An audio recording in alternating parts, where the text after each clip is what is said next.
பகவத்கீதை உண்மையுருவில் அத்தியாயம் 11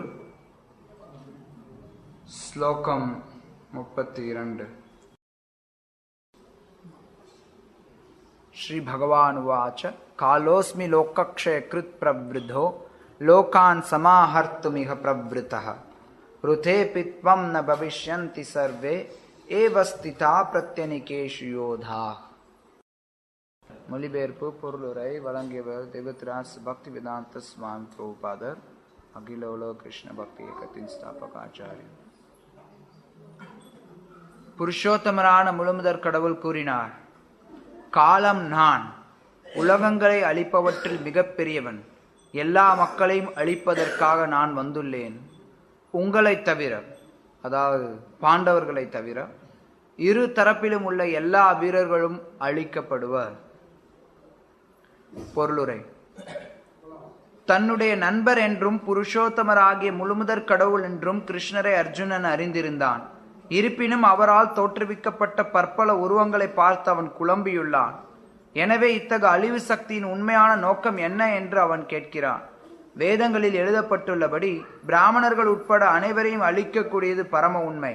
கட்டோபனிஷத்தில் கூறப்பட்டுள்ளபடி யஸ்ய பிரம்ம ச க்ஷத்ரம் ச உபே பவத ஓதனஹ மிருத்யுர் யஸ்யோபசேசனம் க இத்தா வேத யத்ரசஹ.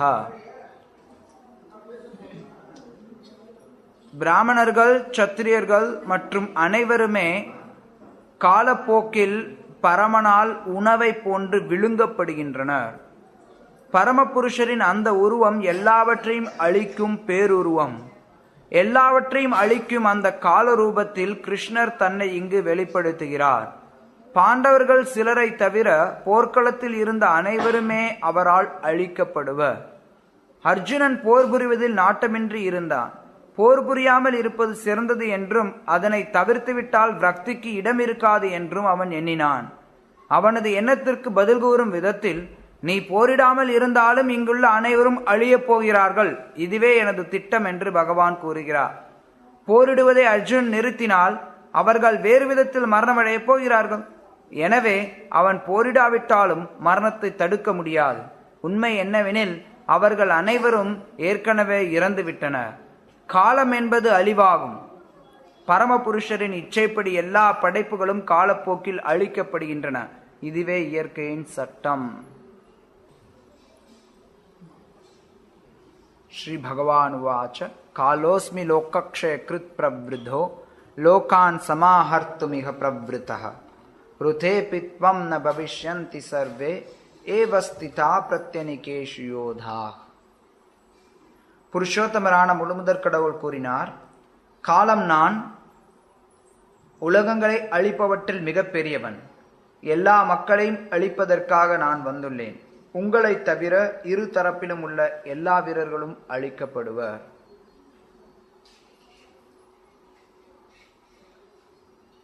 இந்த ஸ்லோகம் அர்ஜுனன் விஸ்வரூபத்தை பார்த்து அதனால ஒரு வகையான பயத்தினால குழம்பி, நீங்க யார் அப்படின்னு கிருஷ்ணர் கிட்ட கேள்வி கேட்டான். அந்த கேள்விக்கு கிருஷ்ணர் கூறக்கூடிய பதில், கிருஷ்ணர் தான் யார் அப்படிங்கிறது ஏற்கனவே சொல்லிட்டார் கீதையில. அர்ஜுனனுக்கு ஏற்கனவே தெரியும். வேற அர்ஜுனனுக்கு கிருஷ்ணர் யார் அப்படிங்கிறது தெரியும். இருந்தாலும் கிருஷ்ணர் பகவத்கீதையை நிலைநாட்டுறதுக்காக தான் யார் அப்படிங்கிறதையும் சொல்லிட்டார்.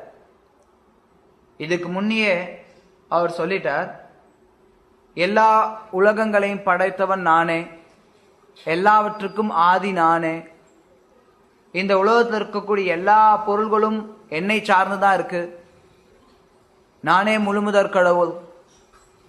இந்த உண்மைகளை கிருஷ்ணர் ஏற்கனவே சொல்லிட்டார். அதனால அர்ஜுனனுக்கு கிருஷ்ணர் யார் அப்படிங்கிறது தெரியும். இருந்தாலும் விஸ்வரூபத்தை பார்க்கும்போது அர்ஜுனன் கொஞ்சம் குழம்புறான். என்னது, எதேதோ இருக்கு, ஆச்சரியப்படுறான், அதிசயப்படுறான், பயப்படுறான்.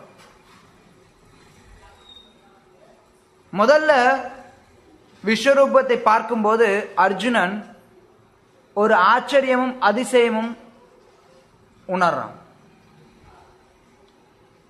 அர்ஜுனன் தான் கேட்டான், ஓ கிருஷ்ணா, எனக்கு தயவுசெய்து உங்களுடைய விஸ்வரூபத்தை காட்டுங்க. அர்ஜுனனுக்கு விஸ்வரூபத்தை பார்க்க வேண்டிய அவசியம் கிடையாது. அர்ஜுனனுக்கு கிருஷ்ணரை பற்றி பூர்ண நம்பிக்கை இருக்கு. கிருஷ்ணர் தான் தான் கடவுள், தான் இந்த உலகம் மொத்தத்தையும் பரிபாலிக்கின்றேன், அழிக்கின்றேன் அப்படிங்கறத சொல்றாரு. அதை கேட்கும்போது கண்டிப்பா அர்ஜுனன் அந்த உண்மையை உணர்றான். இருந்தாலும் மற்றவர்களுடைய நன்மைக்காக அர்ஜுனன் விஸ்வரூபத்தை காட்டும்படி கிருஷ்ணர்கிட்ட கேட்கிறான். அதனால கிருஷ்ணரும் விஸ்வரூபத்தை காட்டுறார். விஸ்வரூபத்தினுடைய ஒரு பகுதியா கிருஷ்ணர் கால ரூபத்தை காட்டுறார். அந்த கால ரூபத்தை பார்க்கும்போது அர்ஜுனன் கிருஷ்ணர் மேல வச்சிருந்த அந்த ஒரு ஆச்சரியமா பார்த்துட்டு இருந்தான். கிருஷ்ணரை முதல்ல ஆச்சரியமா அவன் பார்த்துட்டு இருந்த அந்த பாவமானது அச்சமா பார்க்கக்கூடிய பாவமா மாறு. கிருஷ்ணரை பார்க்கும்போது பயப்படுறான். ஏன்னா கால ரூபத்துல யார் யாரையோ பார்க்கறான். பல விஷயங்களை அந்த விஸ்வரூபத்தினுடைய ஒரு பகுதியான கால ரூபத்துல பார்த்துட்டு குழம்பி போறான். அப்படி குழம்பி போய் நீங்க யார் அப்படின்னு கேள்வி கேட்கும் போது கிருஷ்ணர் இங்க சொல்ற, நான் காலன்கிறார். எல்லாவற்றையும் அழிக்கும், எல்லாவற்றையும் அழிப்பவன், உலகங்களை அழிப்பவற்றில் மிக பெரியவன் நான். எல்லா மக்களையும் அழிப்பதற்காக நான் வந்துள்ளேன். இந்த குருக்ஷேத்திர யுத்தத்துல அர்ஜுனன் நினைத்தான்,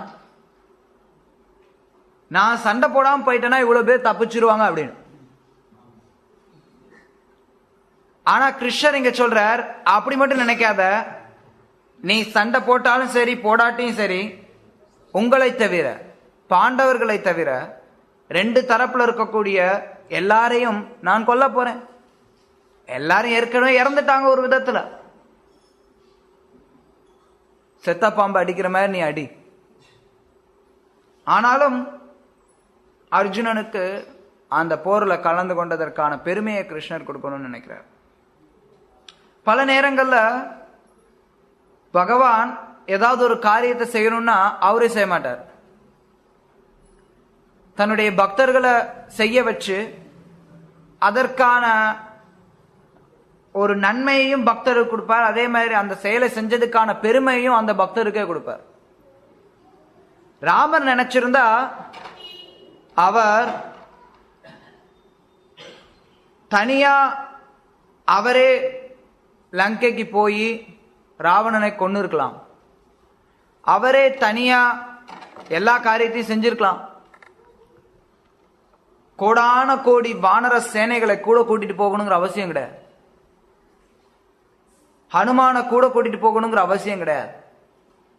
ராமரோட பேரை சொல்லி ஹனுமானால ராமேஸ்வரத்துல இருந்து லங்கைக்கு தாண்ட முடியுது. ராமரால தாண்ட முடியாதா? இல்ல, ஏன் தாண்டணும்? அவர் நினைச்சா லங்கையை பக்கத்துல இழுத்துட்டு வரலாமே, என்ன வேணாலும் செய்யலாமே. ஆனா பகவான் பலருக்கு சேவை கொடுக்கறதுக்கு ஆசைப்படுறார். அதனாலதான் வானர சேனைகளை வச்சு பாலம் கட்டினார் கடலுக்கு நடுவுல. ராமர் பாலம் கட்டும் போது எல்லா சேனைகளுக்கும் சேவை கிடைச்சது, எல்லாருக்கும் சமமான சேவை கிடைச்சது. ஒரு சிலர் பெரிய பெரிய கல்லை தூக்கி கொண்டு வந்து போட்டாங்க, ஒரு சிலர் சின்ன சின்ன கல்லு போட்டாங்க. ஒரு அணில் கொஞ்சம் மண்ணை தன்னோட உடம்புல ரொப்பிட்டு கொண்டு வந்து கொட்டுச்சு. ராமருடைய பார்வையில எல்லாமே ஒண்ணுதான். ஏன்னா அவருக்கு பாலம் அவசியமே கிடையாது, அவர் முழுமுதற் கடவுள். ஆனா அப்படி சேவையில ஈடுபடும் போது அதற்கான பெருமையை அந்த ஜீவன்களுக்கு கொடுக்கிறார். லங்கைக்கு போய் ராமருக்கு சீதையை பற்றிய செய்தியை கொண்டு வந்ததுக்கான பெருமையை ஹனுமானுக்கு கொடுத்தார். அது மட்டும் இல்லாம ஹனுமான் அங்க போய் தன்னுடைய தெய்வீகமான கோபத்தையும் வெளிப்படுத்தினார். சொன்ன வேலையை மட்டும் செஞ்சுட்டு வர்றதுலாம் அப்படி வந்திருக்கலாம். அவரு சீதையை கண் பார்த்துட்டு அவர் வந்திருக்கலாம், கண்டேன் சீதைன்னு சொல்லிட்டு வந்திருக்கலாம். அதோட அவர் நிக்கல, அங்க இருந்து எல்லாத்தையும் எரிச்சார். அங்க இருந்த நிறைய நபர்களை, நிறைய அசுரர்களை, அரக்கர்களை, ராட்சசர்களை கொன்னாரு. அந்த ராட்சசர்கள்லாம் கொன்னுட்டு ராவணனுடைய சபைக்கு போய் ராவணனுக்கு சவால் விட்டுட்டு வந்தாரு. எல்லா காரியத்தையும் கொஞ்சம் அதிகமாவே செஞ்சுட்டு வந்தார். ஆனா அது எல்லாமே பகவானுடைய ஏற்பாட்டினாலதான். பகவான் அவரே எல்லா காரியத்தையும் செய்யலாம் அப்படின்னாலும் தன்னுடைய பக்தர்களுக்கு கொடுக்கிறார். சரி, நீ இந்த காரியத்தை செய்யி, அந்த காரியத்தை செஞ்சு அதுக்கான பெருமை நீ வாங்கிக்கோ. அதுக்காக அவர் பல நேரங்கள்ல தன்னுடைய பக்தர்களை சார்ந்து இருப்பது போல தெரியலாம். ஆனா அவர் எல்லாத்தையும் ஏற்கனவே முடிவு பண்ணிட்டார். அது மாதிரிதான் குருக்ஷேத்திர யுத்தத்துல எல்லாத்தையும் கிருஷ்ணர் ஏற்கனவே முடிவு பண்ணிட்டார். என்ன நடக்க போகுது, குருக்ஷேத்திர யுத்தத்துக்கு முன்னாடியே முடிவு பண்ணிட்டார். அதனால யார் யாரெல்லாம் இங்க சாவாங்கிறத அர்ஜுனன் முடிவு பண்ண முடியாது. அர்ஜுனன் அங்க இருந்து போனாலும் சரி, இருந்தாலும் சரி, அங்க நடக்க போறது நடக்கத்தான் போகுது. ஆனா கிருஷ்ணர் சொல்றார் அர்ஜுனன் கிட்ட, நீங்க இருந்து ஒரு கருவியா செயல்படுது. இதுக்கு அடுத்த ஸ்லோகத்துல அவர் சொல்றார், நிமித்த பாத்திரம் பவ சவ்யசச்சி. நீ சவ்யசச்சி, கிருஷ்ணருடைய பேர்ல ஒன்று சவ்யசாட்சி. சவ்யசாட்சி அப்படின்னா அம்பு எய்யறதுல ரொம்ப நிபுணன் அப்படின்னா சாதாரணமா கிடையாது. வலது கையிலையும் ஏவ முடியும், இடது கையிலையும் ஏவ முடியும், இப்படியும் இப்படியும் விடலாம். எல்லா பக்கமும் 360 டிகிரிலையும் அர்ஜுனனால அம்பு ஏவ முடியும். ரொம்ப திறமைசாலி. அந்த பேரை உபயோகப்படுத்தி சொல்றார், அவ்வளவுதான், அவ்வளவு திறமை இருந்தாலும் நீ என்னுடைய கருவியா செயல்பட, அது போதும். நிமித்த மாத்திரம் பவ சவ்ய சச்சி. உனக்கு உன்னுடைய திறமையினால நீ எதுவும் சாதிக்க போறது கிடையாது. ஏன்னா எல்லாத்தையும் நான் ஏற்கனவே முடிச்சிட்டேன். யாரெல்லாம் என்ன பண்ணணுமோ அவங்க எல்லாரையும் நான் பண்ணிட்டேன். நீ பண்றது எதுவுமே கிடையாது. பகவான் தன்னுடைய கால ரூபத்துல எல்லாவற்றையுமே அளிப்பார். எதுவுமே மிஞ்சி போகாது. எவ்வளவோ பெரிய பெரிய பேரரசுகள், எவ்வளவோ பெரிய பெரிய நபர்கள், புகழ்பெற்ற நபர்கள் இன்னைக்கு எங்க போட்டாங்க? வெறும் பேரு தான் இருக்கு. எத்தனையோ ராஜாக்கள் இந்த நாட்டை ஆட்சி பண்ணியிருக்காங்க. எத்தனையோ பெரிய பெரிய பண்டிதர்கள் இந்த உலகத்துல வந்து போயிருக்காங்க. எவ்வளவோ அழகான நபர்கள் இந்த உலகத்துல வந்து போயிருக்காங்க. ஆனா அது எல்லாமே எங்க மிஞ்சுது அப்படின்னா வெறும் பேரு தான் மிஞ்சுது. எத்தனையோ ராஜாக்கள் ஆங்கிலேய அரசாங்கத்துல இருக்கும்போது ஏறக்குறைய உலகம் முழுக்க அவங்களுடைய அரசாங்கம் இருந்தது. அவங்க சொல்லுவாங்க, ஆங்கில அரசுல சூரியன் என்னைக்கு மறையறது இல்லை அப்படின்னு. ஏன்னா சூரியன் உதயமாகிற இடத்துல இருந்து எங்க மறையுதோ அங்க வரைக்கும் அவங்களுடைய பேரரசு இருந்தது. ஆங்கிலேய பேரரசுல சூரியன் என்றைக்கு மறைவதில்லைன்னு சொல்லுவாங்க. ஆனா இன்னைக்கு எங்க போச்சு அந்த பேரரசு? ஒரு சின்னூண்டு நாடு, ஏறக்குறைய தமிழகம் தான் அது. அவ்வளவுதான் அதோட சைஸ். இன்னைக்கு எங்க போச்சு அந்த பேரரசு? அதுல இருந்த பேர்லாம் எங்க போச்சு? எவ்வளவோ பெரிய பெரிய ராணியர்கள் இருந்தாங்க, ராஜாக்கள் இருந்தாங்க, எங்க போனாங்க? இன்னைக்கு உலகத்துல அமெரிக்கா ஒரு பெரிய வல்லரசா நினைக்கிறாங்க. எத்தனை காலம் அது நீடிக்கும்? ஒரு காலத்துல பாரதம் உலகத்துல பெரிய வல்லரசா இருந்தது. இன்னைக்கு இருக்கக்கூடிய ஒரு சில அயோக்கியர்கள் அதை மறுப்பாங்க. இன்னைக்கு இருக்கக்கூடிய வரலாற்று ஆசிரியர்களுக்கு தெரிஞ்சதெல்லாம் ஒரு 3000 வருஷம் 4000 வருஷம் தான். 5000 வருஷத்துக்கு முன்னாடி என்ன இருந்ததுன்னு யாருக்கும் தெரியாது. 5000 வருஷத்துக்கு என்ன முன்னாடி என்ன இருந்ததுங்கிறது பகவத்கீதை, பாகவதம் இதெல்லாம் சொல்லப்பட்டிருக்கு. இது வரலாற்று காவியங்கள். ஆனா நிறைய பேர் முட்டாள்தனமா என்ன நினைப்பா, இதெல்லாம் கட்டுக்கதை, இதெல்லாம் கதை. ஏன்பா விஞ்ஞானி சொல்றது மட்டும் நான் நம்பணும், சாஸ்திரம் சொல்றது நம்ப மாட்டியா? மூடத்தனமான வாதங்கள் நிறைய பேர் அடிக்கடி வைப்பாங்க. சமீபத்தில் ஒரு பக்தர் சொன்னார், அவர்கிட்ட அவர் பகவத்கீதைய விநியோகம் பண்ணிட்டு இருந்தார். அப்போ ஒருத்தர் கேட்டார், இதுல என்ன, இதுல இருக்கிறது நான் ஏன் நம்பணும்? இது எல்லாமே வெறும் நம்பிக்கை தானே. அவர் கொஞ்சம் விஞ்ஞானத்துல ஆர்வமுடையவர். அவர்கிட்ட இதெல்லாம் வெறும் நம்பிக்கை கிடையாது, எந்த ஒரு செயலை செய்யணும்னாலும் அதுல கொஞ்சம் நம்பிக்கை வேணும், அதெல்லாம் அவர் விளக்கம் கொடுத்துட்டே இருந்தார்.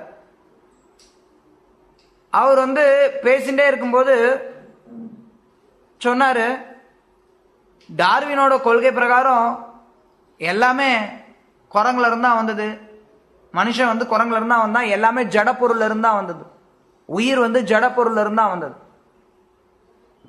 அப்ப அவர் கேட்டார் இந்த பக்தர், சரி நான் கொஞ்சம் ஜட பொருள் எடுத்து தரேன், அதுல இருந்து ஒரு உயிரை உற்பத்தி பண்ண முடியாது. இல்ல இல்ல நாங்க பண்ணுவோம் பண்ணுவோம் பண்ணுவோம். எப்ப பண்ணுவ? இதே தான் சொல்லிட்டு இருக்கீங்க 150 வருஷமா. பண்றோம் பண்றோம் பண்றோம்னு. 150 வருஷத்துக்கு முன்னாடி உங்ககிட்ட கேள்வி கேட்ட நபர்கள் இன்னைக்கு இல்ல. நீ இப்ப பதில் சொல்ற, நீயும் இருக்க போறது இல்ல கொஞ்சம் வருஷம் கழிச்சு. ஆனா நீ என்ன நினைக்கிற? நாங்கெல்லாம் நீ சொல்றதை நம்பணும்னு நீ நினைக்கிற. நீ சொல்றது மட்டும் நாங்க நம்பணும்னு நினைக்கிற, நான் சொல்றதை நீ நம்ப மாட்டேன்னு இருக்கியே, அது என்ன, எந்த விதத்துல நியாயம்? நீ சொல்றத மட்டும் எந்த ஒரு ஆதாரமும் இல்லாம சாட்சியும் இல்லாம நான் நம்பணும்னு நினைக்கிற, ஆனா நான் சொல்றத நம்புறதுக்கு நீ தயாரா இல்ல. இன்னைக்கு உலகத்துல நிறைய பேர் அது மாதிரி முட்டாள்தனம் பல விஷயங்களை எடுத்துக்கிறாங்க. ஏன் எதுக்கு யோசிக்கிறதே கிடையாது. பல பேர் சொன்னாங்கன்னா அதை ஓகே ஓகே ஓகே எல்லாரும் சொல்றாங்க, சரி சரி சரி. பாட புத்தகத்துல போட்டிருக்கா மனுஷன் குரங்குல இருந்து வந்தான், சரி சரி சரி. மனுஷன் குரங்குல இருந்து வந்தானா குரங்கு ஏன்பா இன்னும் இருக்கு?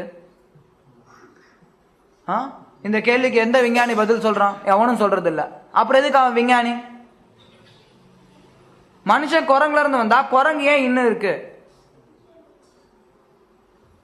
சரி, மனுஷன் குரங்குல இருந்து வந்தானா என் கண்ணுல யாராவது ஒருத்தவங்க வாழ்க்கையில குரங்குல இருந்து குரங்குக்கு மனுஷன் பிறந்ததா பாத்துருக்காங்களா? கிடையாது. அப்புறம் எங்க இருந்து மனுஷன் குரங்குல இருந்து வந்தான்னு சொல்ற? பல அபத்தமான விஷயங்களை மக்கள் ஏத்துக்கிறது தயாரா இருக்காங்க. எப்பன்னா பல தடவை ஒரே விஷயத்தை திரும்பி திரும்பி சொல்லும் போது. பல தடவை சொல்றதுனால ஒரு பொய்யை உண்மையாக்கிட முடியாதுன்னு பொதுவா சொல்லுவாங்க. ஆனா உண்மை என்னன்னா பல தடவை சொல்றதுனால பொய்யை உண்மையாக்கிடலாம். உலகத்துல இன்னைக்கு பல விஷயங்கள், பலவிதமான பொய், மக்களுடைய கருத்துக்கள் எல்லாமே மறுபடி பல விஷயங்களை திரும்பி திரும்பி சொல்றது மூலமா மக்கள் மத்தியில தாக்கத்தை ஏற்படுத்த முடியும். அதை இன்னைக்கு நிறைய பேர் பண்ணிட்டு இருக்காங்க சமுதாயத்துல. பல வருடங்களுக்கு முன்னாடி உதாரணத்துக்கு ஒரு தெருவில் ஒரு ஆணும் பெண்ணும், திருமணமாகாத ஆணும் பெண்ணும் சேர்ந்து போனாங்க அப்படின்னா அது சமுதாயத்தில் ஏற்றுக்கொள்ளப்பட முடியாத ஒன்று. எனக்கு ஞாபகம் இருக்கு, நான் சின்ன பையனா இருக்கும்போது, ஒரு 10 வயசு 12 வயசுல இருக்கும்போது, ஏறக்குறைய சம வயதுடைய ஒரு பையன் ஒரு இடத்துல இருந்து ஒரு ஓரமா நின்று பீடி குடிச்சுட்டு இருந்தான். ரோட்ல ஒருத்தன் போயிட்டு இருந்தான். அவனுக்கு இந்த பையன் யாருன்னே தெரியாது, இன்னார் எவருன்னே தெரியாது. போன பார்த்தா, என்னடா இந்த வயசுல நீ பீடி அடிக்கிறன்னு சொல்லி அவன் தலையில 4 போடு போட்டான்.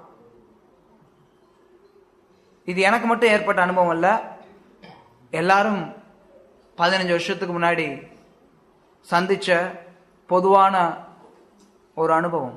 உங்கள ஒரு சிலர் கூட யாரையாவது அடிச்சிருப்பீங்க. ஆனா இன்னைக்கு அப்படி அடிச்சீங்கன்னா அந்த 12 வயசு பையன் உங்களை அடிச்சுட்டு போயிடுவான்.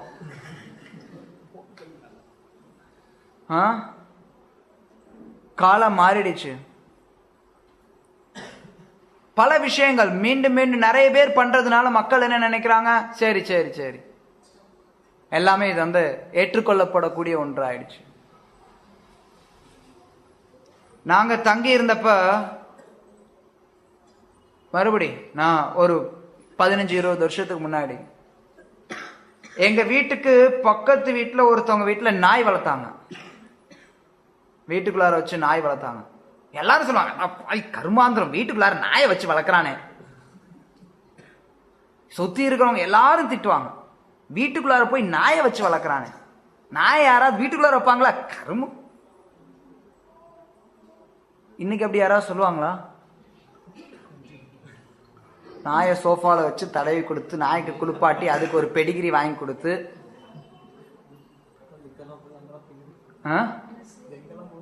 அது எங்கெல்லாம் போகுதோ அது பின்னாடி எல்லாம் போய் அது குளிச்சுட்டா அது ஏதாவது அசிங்கம் பண்ணிச்சுன்னா அது பின்னாடி கழுவி விட்டு எல்லா வேலையும் செஞ்சுக்கிட்டு கேட்டா மனிதனுடைய நண்பனா? ஏன் நான் இதை உதாரணம் சொல்றேன்னா, பல விஷயங்கள் மறுபடி சொல்லும்போது அதை மக்கள் ஏத்துக்கிறாங்க. ஒரு பொய்யை பல தடவை சொன்னாங்கன்னா அது உண்மை ஆயிடும். நிறைய விஷயங்கள் உண்மை ஆகாது, ஆனா அது உண்மை மாதிரி எடுத்துப்பாங்க. பல பேர் வீட்டில் நாய் வீட்டுக்குள்ளார வைக்கிறாங்க அப்படிங்கறனால நாய் வீட்டுக்குள்ளார வைக்கிறது ஏற்றுக்கொள்ளப்படக்கூடிய ஒன்று ஆயிடாது. பல பேர் இன்னைக்கு விவாகரத்து பண்றாங்க அப்படிங்கறனால விவாகரத்தை ஏற்றுக்கொள்ள முடியாது. பல பேர் இன்னைக்கு முட்டை சாப்பிடுறது சைவம்னு சொல்றதுனால முட்டை சைவம் ஆயிடாது. மக்கள் பல பேர் சொல்றதுனால எதுவும் மாற போறது கிடையாது. உண்மை என்னைக்கு உண்மையா தான் இருக்கும். நான் எதுக்கு இதை சொல்றேன்னா, எவ்வளவோ விஷயங்களை மக்கள் அவங்களுடைய மனதிலிருந்து மாற்றி அமைக்க முடியும். ஆனா இது எதுவுமே உண்மை அப்படிங்கிறதுல இருந்து விலகிடாது. என்றைக்கும் எது உண்மையோ அது அப்படியே தான் இருக்கும். பொய்ய உண்மையா பல பேர் பார்க்கலாம், 1000 பேர் பார்த்தாலும் அது உண்மை ஆகாது. உண்மையா பார்த்துட்டு இருப்பான், மக்கள் எல்லாரும் அதுதான் உண்மையை எடுத்துட்டு இருப்பான், ஆனா அது உண்மையாகாது. நான் சொன்ன அந்த விஞ்ஞானிகளுடைய உதாரணத்தை மறுபடியும் எடுத்தோம்னா, அவங்க நினைக்கிறாங்க எல்லாத்தையும் நாங்க வருங்காலத்துல செய்வோம்னு. ஆனா இங்க வேத சாஸ்திரங்கள்ல நமக்கு எத்தனையோ உதாரணங்கள் கொடுக்கப்பட்டிருக்கு. எவ்வளவோ விஷயங்கள், வரலாற்று விஷயங்கள் எல்லாமே சாஸ்திரங்கள்ல இருக்கு. இந்த வரலாற்றை ஒருத்தர் எடுத்துக்கணும். பல வருடங்களுக்கு முன்னாடி எத்தனையோ ராஜாக்கள் இருந்தாங்க அப்படிங்கறத மட்டும் நம்மளுடைய வரலாற்று பாடத்துல நம்ம படிக்கிறோம். அதே 5000 வருடங்களுக்கு முன்னாடி பாண்டவர்கள் இருந்ததை ஏன் வரலாற்று காவியத்துல காட்ட மாட்டேங்கிறாங்க? திட்டமிட்ட சதி. உண்மையில் அதுதான், இது சதி வேலை. பாரத கலாச்சாரத்தை சீர்குலைக்கணும் அப்படின்னு எதிர்பார்த்த சில நபர்களால திட்டமிட்டு செயல்படுத்தப்பட்ட சதி வேலை தான் இது. பாரத பண்பாட்டையும் பாரத வரலாற்றையும் முற்றிலுமா அழிச்சிட்டாங்க. யாரு வரலாறு படிக்கிறாங்களோ பள்ளிக்கூடத்தில் அவங்க பார்க்கறது எல்லாமே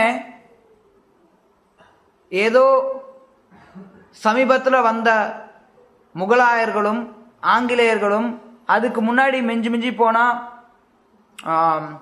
குப்த பேரரசு, மௌரிய பேரரசு, இதை பத்தி தான் படிக்கிறாங்க. ஆனா யாரும் யுதிஷ்ட மகாராஜருடைய ஆட்சியை பத்தி படிக்கிறது இல்ல, ராமருடைய ஆட்சியை பத்தி படிக்கிறது இல்ல. இதெல்லாம் ஏதோ கதை அப்படின்னு சொல்லி மொத்தமா ஒதுக்கிட்டாங்க. ஆனா அப்படி ஒதுக்குனவங்களும் சரி இன்னைக்கு இருக்க போறது இன்னைக்கு இல்ல. மக்களால ஏற்றுக்கொள்ளப்பட்டவங்களும் சரி இன்னைக்கு கிடையாது. சரி, நீங்க ஏற்றுக்கிட்டீங்க, பழைய வரலாற்றை உங்களுடைய பாணிக்கே வந்தா கூட, பழைய வரலாற்றை விட்டுட்டா கூட, உங்களுடைய வரலாற்றின்படி ஆங்கிலேய பேரரசு இருந்தது. அந்த ஆங்கிலேய பேரரசு எங்க போச்சு? அதுக்கு முன்னாடி முகலாய பேரரசு இருந்தது, அது எங்க போச்சு? முகலாய மன்னர்கள் எத்தனையோ பேர் இருந்தாங்க, எங்க போனாங்க? மிகப்பெரிய மன்னரா பாபர் இருந்தார், அக்பர் இருந்தார், அவுரங்கசீப் இருந்தார், எங்க போனாங்க? எல்லாரும் அழிக்கப்பட்டார்கள், எல்லாரும் மரணத்தை தழுவினார்கள். எவ்வளவோ பெரிய ராஜ்யம்.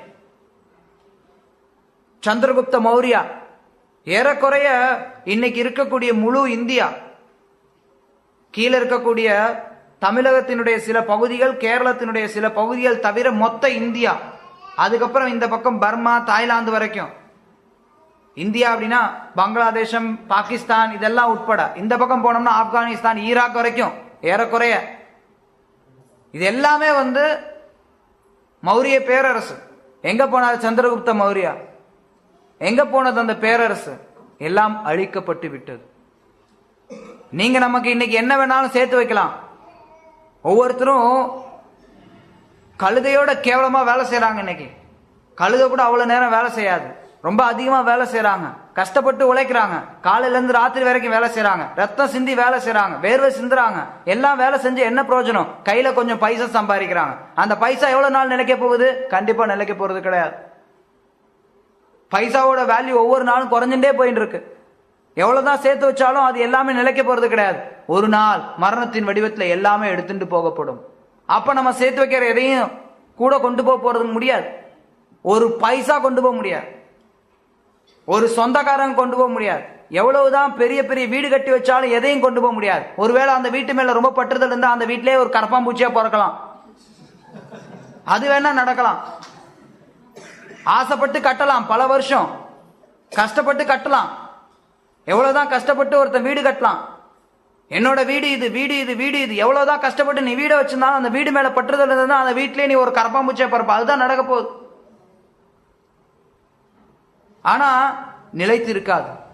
சேர்த்து வைக்கக்கூடிய சொத்து நிலைக்க போறது கிடையாது, எதுவும் நிலைத்து இருக்க போறது கிடையாது. காலத்தின் வடிவத்துல எல்லாமே எடுத்துக்கொள்ளப்படும். கிருஷ்ணர் எல்லாவற்றையும் அழித்து விடுவார். யார் ஒருத்தன் புத்திசாலியோ அவன் இதை யோசிச்சு பார்ப்பான். நான் வாழ்க்கையில கார் வாங்கணும்னு நினைக்கிறேன், கார் வாங்கினவன் என்ன ஆனா? கார் வாங்கினவனு செத்து தான் போனான். காரை போகும்போது எடுத்துட்டு போனானா? கிடையாது. வாழ்க்கையில நான் டாக்டருக்கு படிக்கணும், இன்ஜினியரிங் படிக்கணும்னு நினைக்கிறேன், இன்ஜினியரிங் டாக்டர் படிச்சவன் என்ன பண்ணான்? எங்க போயிட்டான்? அவனும் இறந்து போயிட்டான். எங்க போனான் அவனுக்கு தெரியாது. ஏன் இறந்தான், எதுக்காக வாழ்ந்தான் தெரியாது. வாழ்க்கை போயிடுச்சு, முடிஞ்சு போச்சு, எரிச்சிட்டாங்க. அவன் எந்த ஒரு உடலை பேணி காத்தானோ அந்த உடல் ஒன்னு சாம்பல் ஆயிடுச்சு, இல்ல மலம் ஆயிடுச்சு, இல்ல மண்ணுல மக்கி போச்சு, புழுவுக்கு உணவாயிடுச்சு. எத்தனையோ ஒரு சில பிரிவினர் செத்து போன உடலை எரிப்பாங்க, ஒரு சிலர் புதைப்பாங்க, ஒரு சிலர் கழுகுக்கு சாப்பிட போடுவாங்க. அந்த கழுகு சாப்பிட்டதுன்னா அது அந்த கழுகினுடைய மலமா போகும். நம்ம ஆசைப்பட்டு கட்டி காத்து பேணி வளர்த்த உடல் எல்லாம் மலமா போகும், இல்ல சாம்பலா போகும், இல்ல புழுவுக்கு அதெல்லாம் புழுவெல்லாம் சேர்ந்து மண்ணோட மண்ணா மக்கி போகும். இதுதான் நம்ம கட்டி காக்கக்கூடிய உடம்பினுடைய பலன். எவ்வளவுதான் சொத்து சேகரிச்சிருந்தாலும், எவ்வளவுதான் ஒரு நாட்டினுடைய பெரிய மன்னனா இருந்தாலும், எவ்வளவுதான் ஒரு பேரரசினுடைய ராஜாவா இருந்தாலும், யாரையும் செத்து போனதுக்கு அப்புறம் அவங்க மதிக்க போறது கிடையாது. ஒரு சில மூடர்கள் வேணா ஒரு பெரிய ஆளுங்களை யாரையாவது வச்சுட்டு இருக்கலாம் உடம்ப. இன்னைக்கு உலகத்துல ஒரு சில இடத்துல வச்சுட்டு இருக்கிறாங்க. அது முட்டாள்தனம். எவ்வளவுதான் உடம்ப வச்சிருந்தாலும் அதுல அந்த நபருக்கு ஏதாவது பிரயோஜனம் இருக்கா? கிடையாது. அந்த நபர் எங்க கடப்புறாரோ யாரு கண்டா? எங்க எந்த உடம்புல கரப்பாம்பூச்சி, எந்த கரப்பாம்பூச்சிக்கு பிறந்தாரோ யாரு கண்டா? ஸ்ரீல பிரபுபாத ஒரு தடவை சொல்லுவார், ஒரு சில இடங்கள்ல சொல்லியிருக்க, இந்தியாவினுடைய பிரபலமான பிரதமர் ஒருத்தர் சுவிட்சர்லாந்துல ஒரு நாயா பிறந்தார். அவருடைய அடுத்த பிறவியில என்ன பிரயோஜனம்? சுதந்திர இந்தியாவினுடைய பிரதமர் அப்படின்னு சொல்லி தன்னை பெரிய பேரோட இருக்கலாம், ஆனா அடுத்து என்ன பிரயோஜனம் ஒரு நாயா போனதுனால? அதனால என்ன சொல்ல வரோம்னா, உலகத்துல எதை சேகரித்து வச்சாலும் அது எல்லாமே தற்காலிகமான, எல்லாமே அழியக்கூடிய ஒன்று.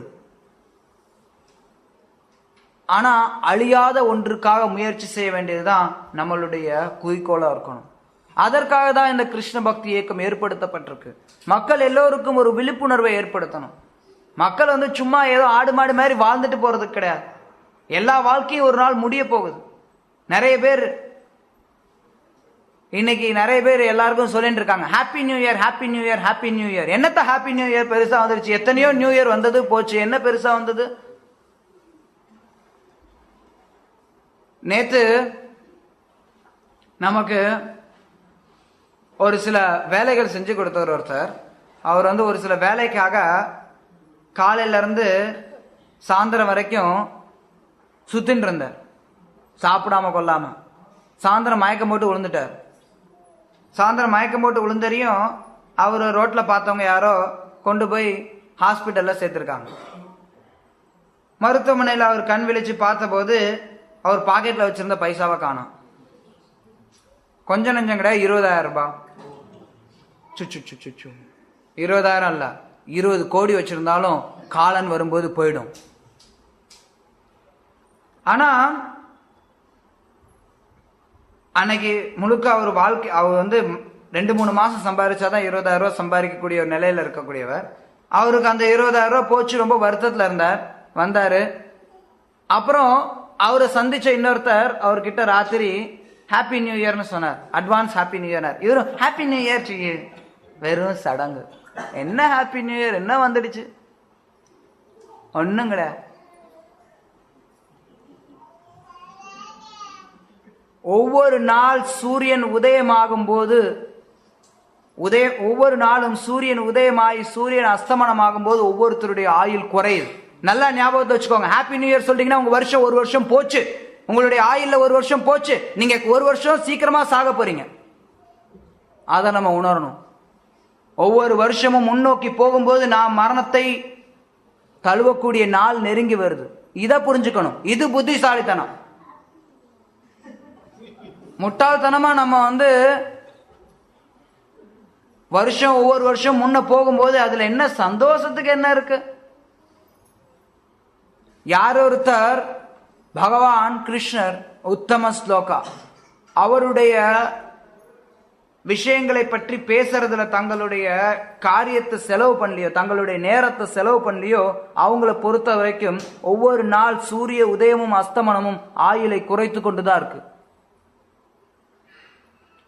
கேட்கறதுக்கு உங்களுக்கு வந்து நினைக்கலாம், ஏன்பா இப்படி சொல்றாங்க, புது வருஷத்து அதுமா இவர் ஏன் நம்ம வந்து சாக போறோம்னு சொல்றாரு, ஏன் இப்படி அபசகுணமா பேசுறாரு? அபசகுணம் நல்ல குணம்லாம் கிடையாது. புது வருஷம்லாம் ஒன்றும் கிடையாது. இந்த வருஷத்துக்கும் நமக்கு எந்த சம்பந்தமும் கிடையாது. நவீன காலத்துல ஏதோ இதை வந்து புது வருஷம்னு எடுத்துக்கிறாங்க. பாரத பண்பாட்டுல இருக்கக்கூடிய புது வருஷத்துக்கும் இதுக்கும் சம்பந்தமே கிடையாது. பாரத பண்பாட்டுல இருக்கக்கூடிய புது வருஷம் வேற. இது ஒரு விதத்துல சொன்னோம்னா கிறிஸ்துவ பண்பாட்டை சார்ந்தது. அவங்களுக்கும் எதுவும் தெளிவான கருத்து கிடையாது, எது புது வருஷம் என்ன வருஷங்கிறது. ஏதோ ஒரு சில மன்னர்கள் சில விஷயங்களை பல காலகட்டங்கள்ல புது வருஷம் அப்படிங்கிறது மாறி மாறி வந்திருக்கு. கிறிஸ்துவ பண்பாட்டுல சில நூற்றாண்டுகளா இதை புது வருஷம் வச்சிருக்காங்க. சில நேரத்துல மக்கள் நினைச்சா மாத்திடுவாங்க. தமிழ்நாட்டில் கூட பார்க்கலாம். முன்னாடி இருந்த முதல்வர் ஏப்ரல் மாசம், அதாவது சித்திரை மாசம் 1ஆம் தேதி இருந்ததை தை மாசம் 1ஆம் தேதின்னு மாத்தினாரு. இப்ப வந்த முதல்வர் வந்து மறுபடியும் அதை வந்து சித்திரை மாசத்துக்கு மாத்திட்டாங்க. மறுபடியும் ஒருவேளை அவங்க வந்தாங்கன்னா மறுபடியும் தை மாசத்துக்கு கூட மாத்தலாம். ஏதாவது ஒரு மாசத்துக்கு மாத்தி அது கொஞ்ச நாள் கடந்து போச்சு அப்படின்னா அதை புது வருஷமா மக்கள் எடுத்துப்பாங்க. இதுதான் புது வருஷம்னு நினைச்சுப்பாங்க. அது மாதிரிதான் கிறிஸ்துவ பண்பாட்டிலையும் இந்த புது வருஷம் அப்படிங்கிறது பல தடவை பல நாட்கள் புது வருஷமா இருந்திருக்கு. அதை பல தடவை பல பேர் மாத்திருக்காங்க. இப்ப சமீப காலத்துல அது வந்து ஜனவரி 1ஆம் தேதியை புது வருஷமா நினைச்சிட்டு மக்கள் வந்து புது வருஷம் புது வருஷம் சொல்றாங்க. நான் சின்ன பிள்ளையா இருக்கும் போதெல்லாம் இதெல்லாம் கிடையாது, அந்த அளவுக்கு கிடையாது. ஏதோ புது வருஷம் அப்படின்னு ஏதோ ஒன்று இருக்கும் சொல்லுவாங்க, அவ்வளவுதான்.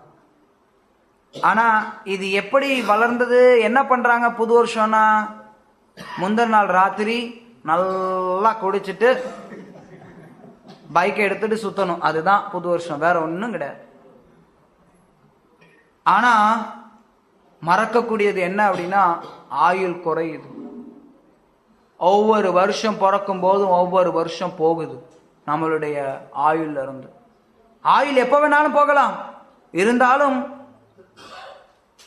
நம்ம எதிர்பாராத விதத்துல சாவோம். எப்ப வேணாலும் யாருக்கு வேணாலும் மரணம் நிகழலாம். ஏதாவது ஒரு சில கொடிய வியாதிகள் வந்து கூடிய விரைவில் மரணம் அடையலாம். இல்ல வியாதிகளே இல்லாம கூட திடீர்னு பலவிதமான விபத்துகள்ல மரணம் அடையலாம். அதுவும் இந்த காலகட்டத்தில் எதுவுமே சொல்ல முடியாது. திடீர்னு தானே புயல் மாதிரி இன்னொரு புயல் வந்து நம்மளை அடிச்சுட்டு போலாம். கிட்டத்தட்ட 50 பேர் இறந்து போயிட்டு தான் சொல்றாங்க. அதுல எத்தனை பேர் நினைச்சிருப்பாங்க நான் சாக போறேன் அப்படிங்கறத? யாருக்கா காத்திருக்கா? கிடையாது. சுனாமி வந்து எல்லாத்தையும் அள்ளிட்டு போலாம். மரணம் எப்ப வேணாலும் நடக்கலாம். இருந்தாலும் அந்த அகால மரணங்களை கணக்கில் எடுத்துக்கல அப்படின்னா கூட ஒவ்வொரு வருஷம் பிறக்கும் போதும் மரணம் நம்மளை நோக்கி நெருங்கின்றது. இதை உணரணும். இதை அறிவுபூர்வமா உணரணும். சும்மா உணர்ச்சி பூர்வமா ஐயையோ இது என்ன அபசகுணமா இவர் சொல்றாரே முத நாளே அப்படின்னு நினைக்க கூடாது.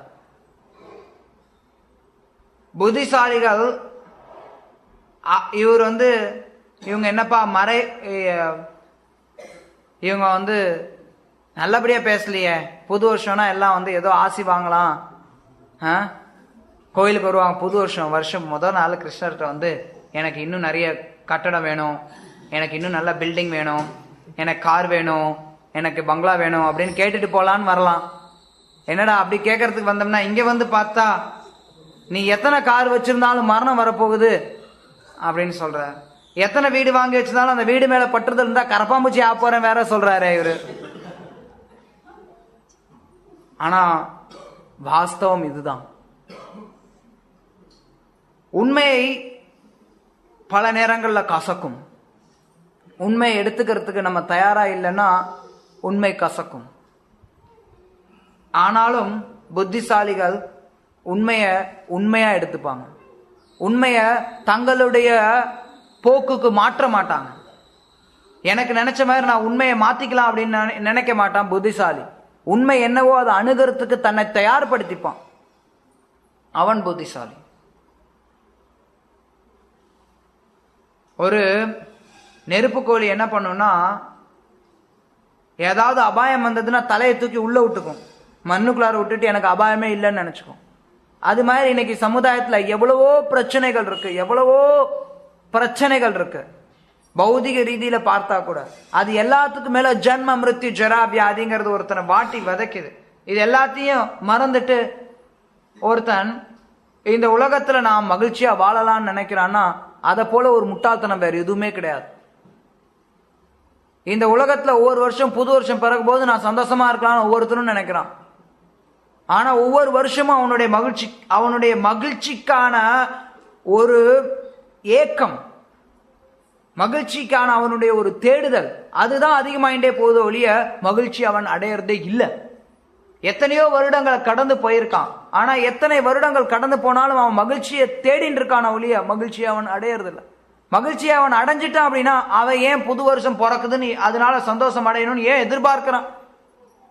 அவன் பூர்ண திருப்தியோட இருந்தான் அப்படின்னா அப்ப ஏன் அவன் வந்து இந்த வருஷம் எனக்கு மகிழ்ச்சியா இருக்குமாங்கிறத ஏன் எதிர்பார்க்கணும்? கிடையாது. ஒவ்வொருத்தரும் என்ன நினைக்கிறானா, எனக்கு நான் மட்டும்தான் இப்படி கஷ்டப்படுறேன், மித்தவெல்லாம் நல்லா இருக்கான், அவனை மாதிரி நான் ஆயிட்டேன்னா நானும் நல்லா இருப்பேன்னு நினைக்கிறான். அதுதான் இன்னைக்கு சமுதாயத்தில் இருக்கக்கூடிய மக்களை ஏமாற்றக்கூடிய ஒரு வகையான பிரசங்கம். நீ வந்து கார் வாங்கிடு சந்தோஷமா இருக்கலாம், நீ வந்து பேங்க்ல உன்னோட பணத்தை எல்லாம் போட்டு வச்சிரு, வயசு 60 ஆனதுக்கு அப்புறமும் நீ வந்து சந்தோஷமா டூயட் பாடலாம். ஒரு வருஷத்துக்கு முன்னாடி ஒரு இடத்துல விளம்பரம் பார்த்தேன்.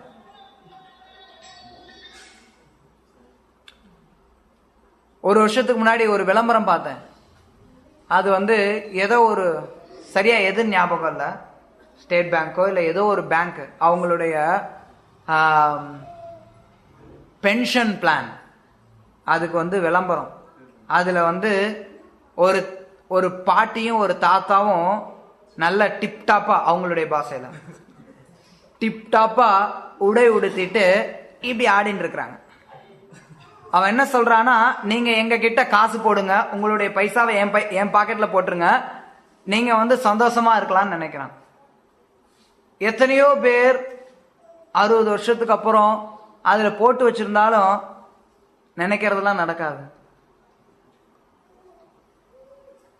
ஆணு கையை தூக்கி இப்படி ஆடணும்னு நினைச்சாலும் முட்டி பிடிங்கிட்டு கம்முன்னு உட்காந்துருவான். படத்துல காட்டுறானே நம்ம ஆடலாம்னு நினைச்சு இப்படி கை 2 பேரும் கோத்து பிடிச்சாங்கன்னா ஒரு ஆளுக்கு முட்டி பிடிச்சிக்கும்.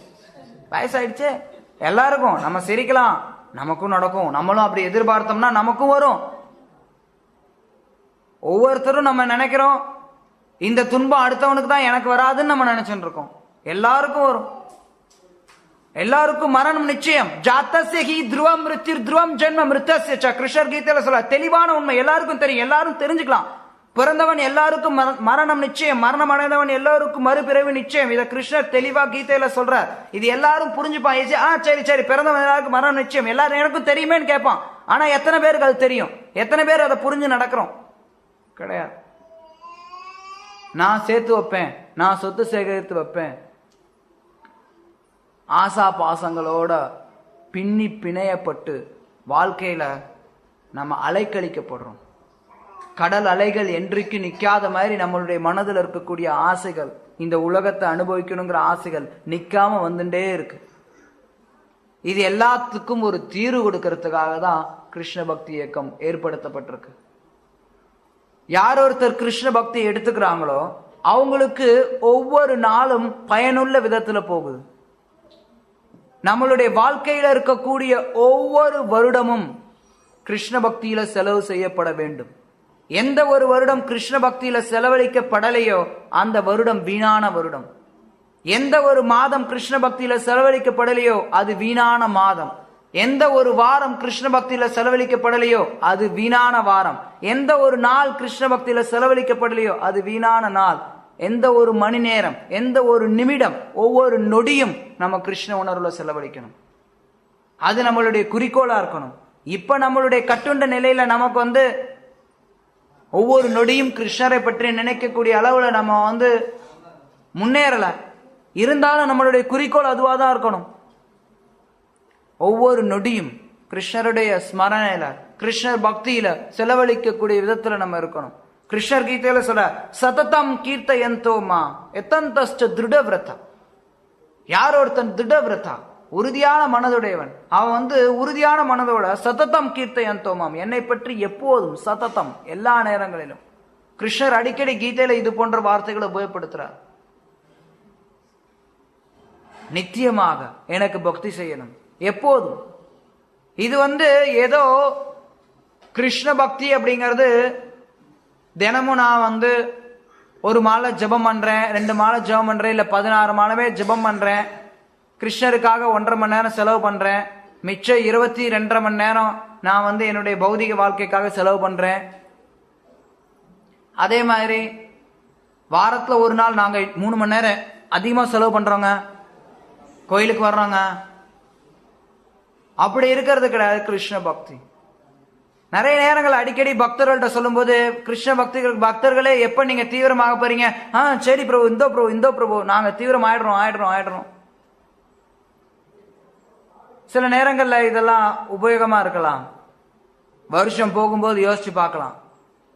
சரி, ஒரு வருஷம் கடந்த வருஷத்துல நம்ம கிருஷ்ண பக்தியில என்ன முன்னேற்றத்தை கண்டோம் யோசிச்சு பார்க்கலாம். சில நேரங்கள்ல பக்தர்கள் என்ன நம்ம கண்டோம் கிருஷ்ண பக்தியில, அதுக்கு முந்தின வருஷம் எப்படி இருந்தோம், போன வருஷம் ஏதாவது நம்ம முன்னேற்றத்தை வெளிப்படுத்தணுமா இல்லையா? ஒவ்வொரு மாசமும் அதை நம்ம யோசிச்சு பார்க்கலாம். ஒவ்வொரு வாரமும் யோசிச்சு பார்க்கலாம். போன வாரம் என்ன பண்ணோம், இந்த வாரம் கிருஷ்ண பக்தியில நம்ம என்ன அதிகமா பண்ணோம். ஒவ்வொரு நாளும் யோசிச்சு பார்க்கலாம். இன்றைய நாள் நான் கிருஷ்ணருக்காக இது செஞ்சேன், நாளைக்கு நான் என்ன செய்ய போறேன். கிருஷ்ண பக்தன் சதா கிருஷ்ண ஸ்மரணையில, கிருஷ்ண சேவையில ஈடுபடுறதுக்கு தன்னை தயார் பண்ணிக்கணும். அது நம்மளை காப்பாற்றும், வேற எதுவுமே காப்பாற்றாது. அது நீங்க என்ன நினைச்சாலும் சரி, அதுதான் உண்மை. வேற எதுவுமே நம்மளை என்றைக்கும் காப்பாற்றாது. சில நேரங்கள்ல யார் ஒருத்தர்கள் கிரகஸ்த வாழ்க்கையில இருக்காங்களோ அவங்க தங்களுடைய அத்தியாவசிய தேவைக்காக சில பௌதிக காரியங்களில் ஈடுபட வேண்டியிருக்கும். ஆனாலும் பக்தர்கள் அதை கூடிய மட்டும் குறைத்துக் கொள்வார்கள். எந்த அளவுக்கு அவசியமோ அந்த அளவுக்கு அவங்க செயல்பட்டுட்டு மீதமுள்ள நேரத்தை கிருஷ்ண சேவையில ஈடுபடுவாங்க. ஏதோ நம்ம வாரத்துல ஒரு நாள் கோயிலுக்கு ஒரு நாளைக்கு 1.5 மணி நேரம் 2 மணி நேரம் இல்ல 10 நிமிஷம் ஹரே கிருஷ்ணா ஹரே ராமா சொல்லிட்டு போனா மட்டும் போதும் நம்ம இருந்துடக்கூடாது. எந்த அளவுக்கு தீவிரமா கிருஷ்ண பக்தியை பயிற்சி பண்ணணுங்கிறத யோசிச்சு பார்க்கணும். கிருஷ்ண பக்தி பிறர்க்கரிய ஒன்று. எத்தனையோ பிறவில எத்தனையோ விஷயங்கள் கிடைச்சிருக்கலாம். ஆனா கிருஷ்ண பக்தி எல்லா பிரிவிலும் கிடைக்காத ஒன்று. இதற்கு முன்னாடி நம்ம மிகப்பெரிய ராஜாவா இருந்திருக்கலாம். நான் சொன்னேன் ஒரு சில ராஜாக்களோட பேர் இங்க சொன்னேன். அக்பர், பாபர், அவுரங்கசீப், முகலாய மன்னர்கள், அது மட்டும் இல்லாம மௌரிய மன்னர்கள், இவங்கெல்லாம் ஒரு சிலருடைய பெயர்களை சொன்னேன். உங்கள ஒருத்தர் அவரா இருந்திருக்கலாம். உங்கள ஒருத்தர் சந்திரகுப்த மௌரியரா இருந்திருக்கலாம். யாரு கண்டா? ஆனா என்ன பிரயோஜனம்? இன்னைக்கு நீங்க அவ்வளவு பெரிய பேரரசு உங்ககிட்ட இல்ல. உங்கள ஒருத்தர் இதுக்கு முந்தின பிறவியில மிகப்பெரிய அழகனாவோ அழகியாவோ இருந்திருக்கலாம். எங்க போச்சு அந்த அழகு? எங்க போச்சு அந்த செல்வம்? எல்லாமே அழியப்பட்டு விட்டது. அதனால ஏற்கனவே எத்தனையோ பிறவியில எத்தனையோ விஷயங்களை அனுபவிச்சிட்டோம். அந்த அனுபவிச்ச விஷயங்களை மறுபடி அரைச்சமாவே அரைச்சுன்னு இருக்காம நம்ம புதுசா ஒரு விஷயத்தை தேடுறதுக்கு பார்ப்போம். இந்த பிறவி சக்கரத்திலிருந்து விடுபடுறதுக்கு நம்ம முயற்சி செய்வோம். எத்தனையோ பிறவிகள் எத்தனையோ காலங்கள் கடந்துருச்சு. இப்ப குறைஞ்சபட்சம் நான் என்னுடைய வாழ்க்கைய கிருஷ்ண பக்திக்காக அர்ப்பணிக்கணும்னு நம்ம முடிவு பண்ணோம். ஒவ்வொருத்தரும் தன்னுடைய வாழ்க்கையை கிருஷ்ண பக்திக்காக அர்ப்பணிக்கணும். இது கிரகஸ்தர்கள் பிரம்மச்சாரிகள் அப்படிங்கறதெல்லாம் கிடையாது. கிருஷ்ண பக்தன் அப்படின்னா அவன் தன்னுடைய வாழ்க்கையை கிருஷ்ணருக்காக அர்ப்பணிக்கணும், அவ்வளவுதான். அது எந்த ஆசிரமத்துல வேணாலும் செய்யலாம். கிருஷ்ண பக்தியில கிருஷ்ணருக்காக தன்னுடைய வாழ்க்கையை அர்ப்பணிக்கிறது அப்படின்னா அது வெளியில காவி உடை போடுறதுனால மட்டும் கிடையாது. எல்லா சூழ்நிலையிலும் ஒருத்தர் செய்ய முடியும். அர்ஜுனனை பொறுத்த வரைக்கும் அவன் கிருஷ்ணருக்காக அவனுடைய வாழ்க்கையை அர்ப்பணித்தான், கிருஷ்ணருக்காக சண்டை போடுறதின் மூலமா. அர்ஜுனன் காட்டுக்கு போய் தவம் இருக்கணும்னு நினைச்சான், பிக்ஷை வாங்கி சாப்பிடலான்னு நினைச்சான். கிருஷ்ணர் அதுக்கு அனுமதி கொடுக்கல. அவர் சொன்னார், நீ சண்டை போடு, எனக்காக நீ சண்டை போடு.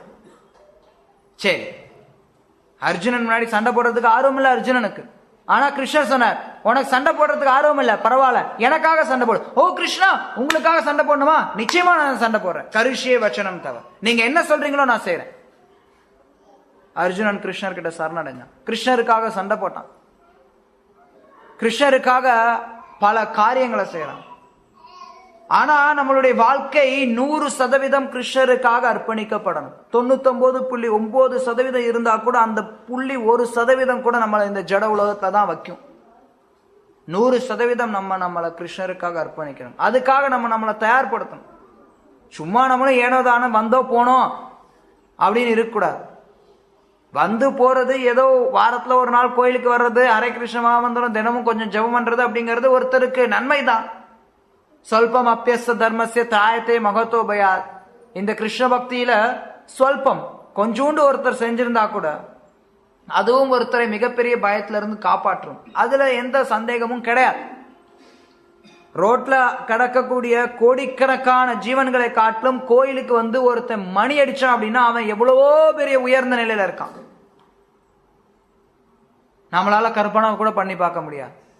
ஒருத்தன் வெளியில இருந்து ஆயிரக்கணக்கான மருத்துவமனைகளை திறக்கட்டும், ஆயிரக்கணக்கான பள்ளிக்கூடங்களை திறக்கட்டும், ஆனா அப்படி செய்யக்கூடிய புண்ணிய காரியங்கள் எல்லாவற்றையும் காட்டிலும் கோயிலுக்கு ஹரே கிருஷ்ணா கிருஷ்ண கிருஷ்ண ஹரே ஹரே ஹரே ராம ராம ராம ஹரே ஹரே அப்படின்னு ஒருத்தன் கை தட்டினான அவனுடைய நிலை உயர்ந்த நிலை. அவன் மிக உயர்ந்த நிலையில இருக்கான். இருந்தாலும் நம்ம அந்த நிலையில இருக்கிறோம், நானும் கை தட்டிட்டு நான் போயிடுறேன் அப்படின்னு இருக்கக்கூடாது. மேல முன்னேறத்துக்கு பார்க்கணும். எப்படி நான் என்னுடைய வாழ்க்கையை மேன்மேலும் கிருஷ்ணருக்காக அர்ப்பணிக்கிறேன், எப்படி நான் என்னுடைய புலனின்பங்களை மேன்மேலும் கைவிடுறது, இதை ஒருத்தர் எப்பவுமே யோசிக்கணும். கிருஷ்ணர் மேலான பற்றுதலை எப்பவுமே வளர்த்துக்கணும். ஒவ்வொரு நாளும் நம்மளை சுய பரிசோதனை செய்யணும். ஒவ்வொரு வாரமும் பரிசோதனை செய்யணும், ஒவ்வொரு மாதமும் பரிசோதனை செய்யணும், ஒவ்வொரு வருஷமும் பரிசோதனை செய்யணும். நான் எந்த அளவுக்கு கிருஷ்ணருக்காக என்னை அர்ப்பணித்தேன், எந்த அளவுக்கு என்னுடைய புலனின்பத்திற்காக நான் என்னை அர்ப்பணித்தேன். பல விஷயங்கள் கிருஷ்ண பக்தியில நம்ம புரிஞ்சுக்க வேண்டியது நிறைய இருக்கு. ஏனோ தானோ நம்மளுடைய வாழ்க்கை வாழ்றது கிடையாது. பல நேரங்களை நம்ம பார்க்கிறோம், பக்தர்கள் நிறைய பேர் பல விஷயங்கள் தொடர்ந்து வருவாங்க, கிருஷ்ண பக்தியை தீவிரமா எடுத்துக்கிற மாதிரி தெரியும், ஆனா எடுத்துக்க மாட்டாங்க. பல நேரங்கள் தான் கிருஷ்ண பக்தர் வரும்போது கேட்போம், பிரபு ஹரே கிருஷ்ணா, வாங்க கோயிலுக்கு வர்றீங்க, ரொம்ப வசதி தான். எப்ப நீங்க 16 மாலை ஜெபம் பண்ண போறீங்க? இந்தோ பண்றேன். எத்தனை வருஷம்? சிலர் வருஷ கணக்குல எடுக்கலாம், சிலருக்கு நம்ம காத்திருக்கலாம், படிப்படியா வருவாங்க அப்படின்னு. வாஸ்தவம் தான். ஆனா நம்ம புத்திசாலிகளா இருக்கிறோம் அப்படின்னா கிடைச்ச விஷயத்த கற்பூரம் மாதிரி பத்திக்கணும். பிறர்க்கரிய ஒரு வாய்ப்பு கிடைச்சிருக்கு, இதை ஏன் நம்ம தாமதப்படுத்தணும்? ஏன் அடுத்த வருஷத்துக்கு தள்ளி போடணும்? போன வருஷம் ஃபுல்லா நான் பேண்ட் போட்டு கோயிலுக்கு வந்தேன், ஏன் இந்த வருஷத்துல நான் தோத்தி கட்டிட்டு வரக்கூடாது? போன வருஷம் ஃபுல்லா நான் ஹரே கிருஷ்ணா ஹரே ராமான் ஏதோ சில மாலைகளை செஞ்சுட்டு இருந்தேன், ஏன் இந்த வருஷத்துல நான் 16 மாலை ஜெபம் பண்ணக்கூடாது? போன வருஷம் எல்லாம் நான் கருமி மாதிரி உடை உடுத்திக்கிட்டு கருமி மாதிரி மீச தாடியெல்லாம் வச்சுக்கிட்டு இருந்தேன், ஏன் இந்த வருஷத்துல நான் வைஷ்ணவன் மாதிரி உடை உடுத்தி கொண்டு வைஷ்ணவ மாதிரி மீசை தாடியெல்லாம் இல்லாம ஏன் நான் இருக்கக்கூடாது? இது வைஷ்ணவர்கள் புது வருஷத்தை அணுகணும்னு நினைச்சாங்கன்னா அவங்க இந்த விதத்துல அணுகலாம். அப்போ அவங்களுக்கு ஏதோ கிருஷ்ண பக்தியில முன்னேறதுக்கான வாய்ப்பு வரலாம். ஆனா இது புது வருஷத்துல செய்யணுங்கிற எல்லா நேரத்திலையும் செய்யலாம். இது எந்த நாள்ல நீங்க நல்ல காரியம் செய்றீங்களோ அந்த நாள் நல்ல நாள். எந்த நாள்ல நீங்க ஹரே கிருஷ்ண மகாமந்திரம் ஜெபம் பண்றீங்களோ அந்த நாள் எல்லா நாளுமே நல்ல நாள். புது வருஷம் நல்ல நாள், இந்த நாள்ல நீங்க பண்ணணும்னு நினைக்கணும் அவசியம் கிடையாது. எந்த நாள்ல நீங்க வைஷ்ணவனா நீங்க உங்களை ஏற்படுத்திக்கிறீங்களோ அந்த நாள் எல்லா நாளுமே நல்ல நாள். அதனால தீவிரமா கிருஷ்ண பக்தி எடுத்துக்கணும். சில நேரத்துல நீங்க யோசிக்கலாம், ஐயோ எனக்கு நிறைய ஆசை இருக்கே, பாசங்கள் இருக்கே, நான் எப்படி கிருஷ்ண பக்தியை எடுத்துக்கிறது, நான் எப்படி கிருஷ்ண பக்தன் ஆகிறது? அதை பத்திலாம் நீங்க கவலைப்படாதீங்க. நம்மளுடைய பணி என்னன்னா தீவிரமா கிருஷ்ண பக்தி எடுத்துக்கணும். தீவிரமா கிருஷ்ண பக்தி எடுத்துக்கிட்டோம்னா நிச்சயமா நம்ம உயர்ந்த நன்மையை அடைய முடியும். அகாம சர்வ காம மோக்ஷ காமவா தீவிரேன பக்தி யோகேன யஜதே புருஷம். அகாம சர்வ காம மோக்ஷ காமவா. ஒருத்தருக்கு ஆசைகளே இல்லாம இருந்தாலும் சரி, எல்லா ஆசைகளும் இருந்தாலும் சரி, மோட்சத்துக்கான ஆசை இருந்தாலும் சரி, அவங்க தீவிரமான பக்தி யோகத்துல ஈடுபட்டாங்க அப்படின்னா எஜேதே புருஷம் பரம், பரம புருஷரை ஒருத்தரால் அடைய முடியும், கிருஷ்ணரை அடைய முடியும். எனக்கு ஆசை இருக்கே, இருக்கட்டும், நீ செய்ய வேண்டியது என்ன? கிருஷ்ண பக்தி. எனக்கு ஆசை இல்ல, பரவாயில்ல, கிருஷ்ண பக்தியில் ஈடுபடு. மோட்சத்துக்கு ஆசைப்படியா, கிருஷ்ண பக்தியில ஈடுபடு. எதற்கு ஆசைப்பட்டாலும் கிருஷ்ண பக்தியில ஈடுபடணும். அதுக்காக ஆசைப்பட்டது கிடைக்கிறதுக்காக இல்ல, தீவிரேன பக்தி யோகேன, தீவிரமா ஈடுபடணும். தீவிரமா ஈடுபடும் போது அப்ப கிருஷ்ணர் ஹரி, கிருஷ்ணருடைய ஒரு பெயர் ஹரி. ஹரி அப்படின்னா யார் ஒருத்தர் நம்மளுடைய இதயத்தில் இருக்கக்கூடிய பௌதிக ஆசைகளை போக்கக்கூடியவரோ அவர். கிருஷ்ணர் நிச்சயமா நம்மளுடைய இதயத்தில் இருக்கக்கூடிய பௌதிக ஆசைகளை விலக்கிடுவார். அது கிருஷ்ணருடைய பணி. அதை பத்தி நம்ம கவலைப்பட வேண்டியதில்லை. நம்மளுடைய பணி தீவிரேன பக்தி யோகேன, பக்தி யோகத்துல தீவிரமா ஈடுபடணும். இதுவரைக்கும் எவ்வளவு தீவிரமா இருந்தோமோ அதுல இருந்து ஒரு படி மேல போகலாம், அதுல இருந்து இன்னொரு படி மேல போகலாம். கிருஷ்ண பக்தியில எல்லையே கிடையாது. பௌதிக வாழ்க்கையில நிறைய பேர் சொல்லுவாங்க எல்லையற்ற உலகம். இது நிறைய பேர் அடிக்கடி உபயோகப்படுத்துறது உண்டு. எல்லையற்ற வானம், இதுல எல்லையின்றி போகலாம்னு சொல்லுவாங்க. ஆனா கிருஷ்ண பக்தி தான் உண்மையில எல்லையின்றி போகக்கூடியது. கிருஷ்ண பக்தியில ஒருத்தர் எல்லையின்றி போகலாம். ஒவ்வொரு நாளும், ஒவ்வொரு வாரமும், ஒவ்வொரு மாதமும், ஒவ்வொரு வருஷமும் நம்ம வாழ்க்கையோட குறிக்கோள்ல நோக்கி நம்ம முன்னேறதுக்கான படிகள்ல ஸ்திரமா எடுத்து வைக்க முடியும். எடுத்து வைக்கணும், முன்னோக்கி போகணும். ஒரே படியிலே நின்று இருக்கலாம்னு நினைக்காதீங்க. முன்னோக்கி போறதுக்கு முயற்சி பண்ணுங்க. முயற்சி பண்ணோம் அப்படின்னா கிருஷ்ணர் நிச்சயமா நமக்கு உதவி பண்ணுவார். நமக்கு உதவி பண்றதுக்காகத்தான் கிருஷ்ணர் ஆர்வத்தோட இருக்கார். அந்த உதவியை எடுத்துக்கிறதும் எடுத்துக்காம இருக்கிறதும் நம்ம கையில இருக்கு, நம்ம கையில தான் இருக்கு. இந்த கிருஷ்ண பக்தி இயக்கத்தினால நம்ம எல்லாருக்கும் வாய்ப்பு கொடுக்கிறோம். அந்த வாய்ப்பை உபயோகப்படுத்திக்கிறதும் உபயோகப்படுத்தாம இருக்கிறதும் அவரவருடைய கைகள்ல இருக்கு. நம்ம முடிவு பண்ணலாம், நான் என்ன செய்ய போறேன் என்னுடைய வாழ்க்கையில. நிச்சயமா கிருஷ்ணர் நமக்கு உதவி பண்ணுவார். கிருஷ்ணர் சொல்றார் கீதையில, யார் ஒருத்தர் என்னுடைய பக்தி தொண்டுல எந்த ஒரு பௌதிக ஆசைகளும் இல்லாம ஈடுபட்டு இருக்காங்களோ அவங்களுக்கு என்ன தேவையோ அதை நான் கொடுக்கிறேன். அவங்களுக்கு என்ன, அவங்க கிட்ட என்ன இருக்கோ அதை நான் பாதுகாக்கிறேங்கிற. நம்ம கிட்ட எந்த அளவு பக்தி இருக்கோ அந்த பக்தியை கிருஷ்ணர் பாதுகாப்பார். நம்ம கிருஷ்ணரை நோக்கி போறதுக்கு நமக்கு என்ன தேவையோ அதை கிருஷ்ணர் கொடுப்பார். அனன்யா சிந்தயந்தோ மாம் ஏ ஜனா பரியுபாசதே தேசாம் நித்யாபியுக்தானாம் யோகக்ஷேமம் வஹாம்யம். நிறைய பேர் நினைப்பாங்க கிருஷ்ணர் நம்ம கும்பிட்டோம்னா கிருஷ்ணர் காசு பணம் தருவாரு, இருக்கிற காசை பாதுகாப்பாருன்னு. அது கிடையாது அதனுடைய அர்த்தம். கிருஷ்ணர் உங்களுக்கு பக்தியை கொடுப்பார். என்ன பக்தி இருக்கோ அந்த பக்தியை பாதுகாப்பார். அதுதான் அதனுடைய அர்த்தம்.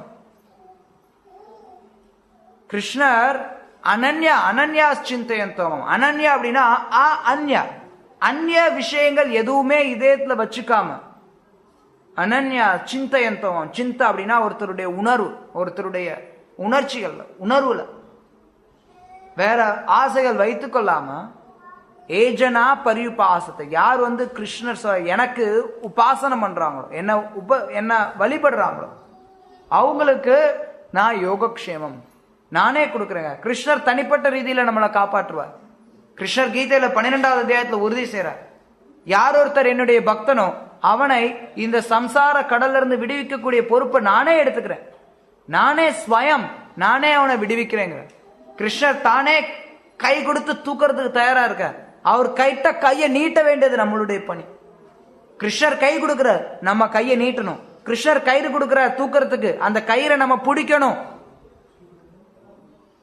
சில பேர் நினைப்பாங்க கிருஷ்ணர் நினைச்சா என்ன கூப்பிட்டுட்டுங்க, கிருஷ்ணர் நினைச்சா என்னோட மீசை எடுக்கட்டும், கிருஷ்ணர் நினைச்சா நான் தோத்தி கட்டுறேன், கிருஷ்ணர் நினைச்சா நான் பாகவதம் படிக்கிறேன், கிருஷ்ணர் நினைச்சா நான் இதை பண்றேன், கிருஷ்ணர் நினைச்சா நான் கிருஷ்ணர் நினைச்சா கிருஷ்ணர் எப்பவுமே நினைச்சுட்டு தான் இருக்காரு. அவர் கயிறு கொடுத்துருக்க, கயிறை பிடிங்க. நீங்க கயிறை பிடிக்க வேண்டியது நம்ம கையில இருக்கு. நம்ம கயிறை பிடிச்சோம்னா கிருஷ்ணர் நம்மளை தூக்கிட்டு போயிடுவார். எளிமையா போயிடலாம். எந்த கஷ்டமும் நமக்கு இல்லை, எதுக்கும் நம்ம கஷ்டப்பட வேண்டியது இல்லை. நம்மளுடைய பணி கிருஷ்ண பக்தியை தீவிரமா எடுத்துட்டு போகணும். எப்படி கிருஷ்ண பக்தியில ஈடுபட்டாலும் பலன் உண்டு. ஆனா தீவிரமா ஈடுபட்டோம்னா பூர்ண பலன் அடைய முடியும். பூரண பலன் கிடைக்கும் போது ஏன் அற்ப பலனோட நின்றுடணும்? ஒருத்தர் சொல்றார், நீ இங்க வாப்பா உனக்கு 1 கோடி ரூபா தர்றேங்கிறார். நீ இங்க வரல, நீ இங்க இருந்தீனா, நீ வேற ஒரு இடத்துல இருந்தீனா உனக்கு 1 லட்சம் ரூபாய் கிடைக்கும், இன்னொரு இடத்துல இருந்தா 10,000 ரூபாய் கிடைக்கும், இன்னொரு இடத்துல இருந்தா 1000 ரூபாய் கிடைக்கும் அப்படின்னு சொல்றாரு. நீங்க என்ன பண்ணுவீங்க? இயற்கையா எல்லாரும் என்ன பண்ணுவான், எங்க இருந்தாலும் ஒரு இடத்துக்கு போத்தான் போறோம், அது ஏன் 1 கோடி ரூபாய் கிடைக்கிற இடத்துக்கு ஏன் போகக்கூடாதுன்னு தான் நினைப்பான். வாஸ்தவம் தானே? எல்லாத்துக்கும் முயற்சி பண்ணணும். முயற்சி பண்ணாம எதுவுமே வராது. காசு பணம் சம்பாதிக்கணும்னாலும் முயற்சி பண்ணணும், வீடு வாங்கணும்னாலும் முயற்சி பண்ணணும், எல்லாத்துக்கும் முயற்சி பண்ணணும். அந்த முயற்சியை கிருஷ்ணர் பக்கம் திருப்பணும் அப்படின்னா பூரண பலன் அடைய முடியும். பூரண பலன் அடையலாம், அதுக்கு முயற்சி பண்ணலாம். எப்படி இருந்தாலும் கிருஷ்ணர்கிட்ட வந்தா நன்மை உண்டு. திராயத்தோ மகத்தோ பயா, மிகப்பெரிய பயத்திலிருந்து நம்ம காப்பாற்றப்படுவோம். ஸ்ரீல பிரபுபாத் அது பத்தி சொல்லும் போது, யார் ஒருத்தவங்க ஏதோ ஓரளவுக்கு கிருஷ்ண பக்தி பயிற்சி பண்ணா கூட அவங்களுக்கு மறுபடி மனித பிறவிங்கிறது உத்தரவாதம் அளிக்கப்படுது. அந்த ஒரு உத்தரவாதம் நமக்கு இருக்கு. ஆனா அது போதும் எனக்கு நம்ம இருந்துட வேண்டாமே, பூரண பலனை அடையணும். பூரண பலனை கொடுக்கறதுக்கு கிருஷ்ணர் தயாரா இருக்கார், எடுத்துக்கிறதுக்கு நம்ம தான் தயாரா இருக்கணும். ஹரே கிருஷ்ணா. ஏதாவது கேள்விகள் இருந்தா கேட்கலாம், கருத்துகள் இருந்தால் சொல்லலாம், வாதங்கள் இருந்தாலும் முன்வைக்கலாம்.